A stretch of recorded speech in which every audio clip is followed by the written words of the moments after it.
understand clearly is from a Scrum Master, the next role is Agile Coach. But what's beyond Agile Coach? Yeah. So if you say that when you start this first transition, as you mentioned, from Scrum Master to Agile Coach, now there are some titles which are there in the industry. I would say Team Coach, and some are Program Coach, and there are also you will call as Enterprise Coach. But I would say when an Agile Coach grows, it's all about scale. It's all about the impact an Agile Coach can make towards the industry.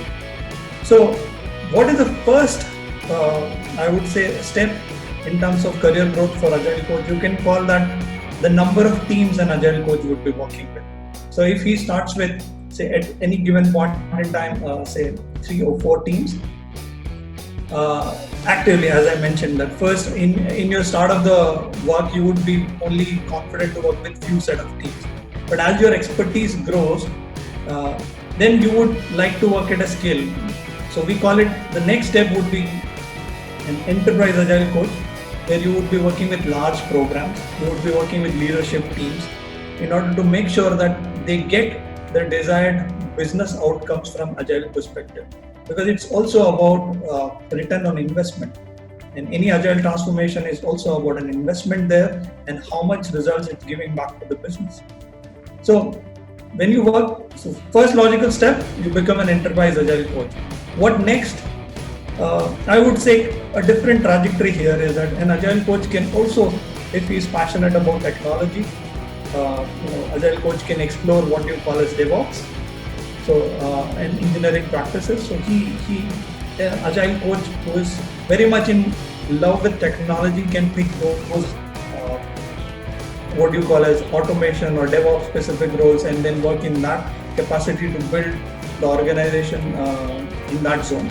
Third angle is which an agile coach can also take is full-time trainer.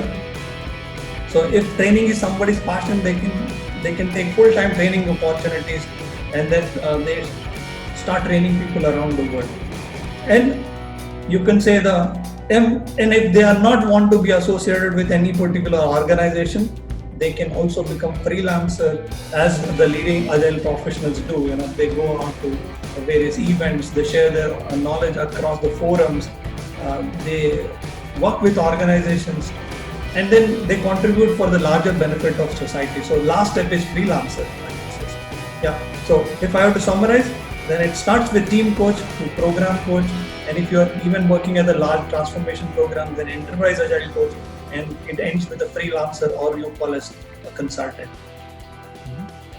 Thank you very much. So as I understood correctly, and again, if I want to draw an analogy from sports, you can start with training a state team, and then you can move on training the national teams, and then go to the international level, and that's where your periphery will grow and become really large, and you can make bigger and bigger impact. So in case of sports, you make impact, say, to your nation, and in case of agile journey, you will make an impact